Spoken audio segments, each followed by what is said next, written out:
Hey, good afternoon, everybody. It's June 1st, 2026. We're going to read from Deuteronomy chapter 5, and we're going to read from Psalm 88. All right, Deuteronomy 5, again, we're having Moses reiterate the law for this second generation of Israelites. They were not the ones that came out of Egypt as adults, anyway. But now, as they're preparing to go into the promised land, Moses wants to let them know exactly what the law is and that they're still expected to fulfill it when they get there.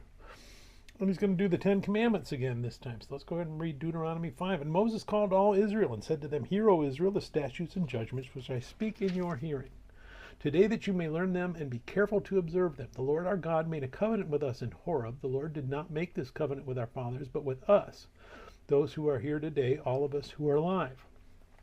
So that idea, it's a living covenant. The Lord talked with you face to face on the mountain from the midst of the fire.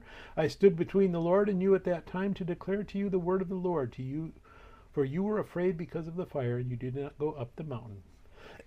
Excuse me. He said, I am the Lord your God who brought you out of the land of Egypt, out of the house of bondage. You shall have no other gods before me. You shall not make for yourself a carved image, any likeness of anything that is in heaven above, or that is in the earth beneath, or that is in the water under the earth. You shall not bow down to them nor serve them. For I, the Lord your God, am a jealous God, visiting the iniquity of the fathers upon the children to the third and fourth generations of those who hate me, but showing mercy to thousands to those who love me and keep my commandments. Now, he's not talking about generational curses or anything like that. Looking at the second generation that came out of Israel, it was their father's sins that kept them from going into the promised land, and they were doomed to wander for 40 years until they all died out. And the second generation suffered from that sin. I mean, they weren't being punished for their sin, but as a consequence of their father's sins, they weren't allowed to go in yet. But that's being taken care of. And we also see that, hey, the best way to counteract whatever you think is going on between fathers and sons is accept the Lord, because then you've blessed thousands of your generations. Verse 11, you shall not take the name of the Lord your God in vain, for the Lord will not hold him guiltless who takes his name in vain. Observe the Sabbath day to keep it holy, as the Lord your God commanded you. 6 days you shall labor and do all your work, but the seventh day is the Sabbath of the Lord your God. In it you shall do no work, you nor your son, nor your daughter, nor your male servant, nor your female servant, nor your ox, nor your donkey, nor any of your cattle, nor your stranger who is within your gates, that your male servant and your female servant may rest as well as you. And remember that you were a slave in the land of Egypt, and the Lord your God brought you out from there by a mighty hand and by an outstretched arm. Therefore the Lord your God commanded you to keep the Sabbath day. Honor your father and your mother, as the Lord your God has commanded you, that your days may be long, and that it may be well with you in the land which the Lord your God is giving you. You shall not murder, you shall not commit adultery, you shall not steal, you shall not bear false witness against your neighbor, you shall not cover your neighbor's wife, and you shall not desire your neighbor's house, his field, his male servant, his female servant, his ox, his donkey, or anything that is your neighbor's. These words the Lord spoke to all your assembly in the mountain from the midst of the fire, the cloud, and the thick darkness with a loud voice. And he added no more, and he wrote them on 2 tablets of stone, and he gave them to me.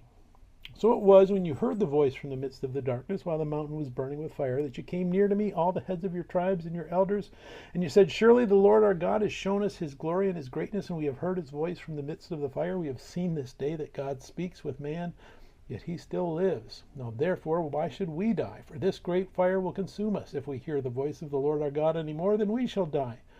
For who is there of all flesh who has heard the voice of the living God speaking from the midst of the fire as we have and lived?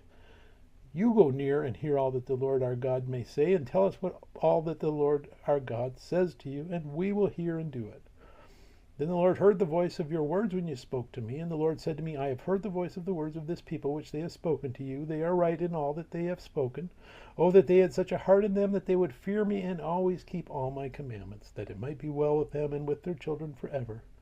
Go and say to them, Return to your tents. But as for you, stand here by me, and I will speak to you all the commandments, the statutes, and the judgments which you shall teach them, that they may observe them in the land which I am giving them to possess. Therefore you shall be careful to do as the Lord your God has commanded you. You shall not turn aside to the right hand or to the left. You shall walk in all the ways which the Lord your God has commanded you, that you may live, and that it may be well with you, and that you may prolong your days in the land which you shall possess.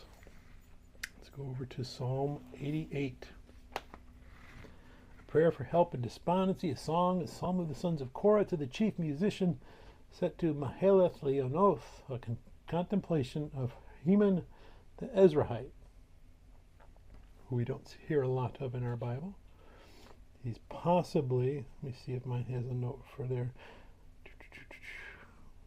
No, mine does not say that, but he's possibly mentioned elsewhere in the Bible.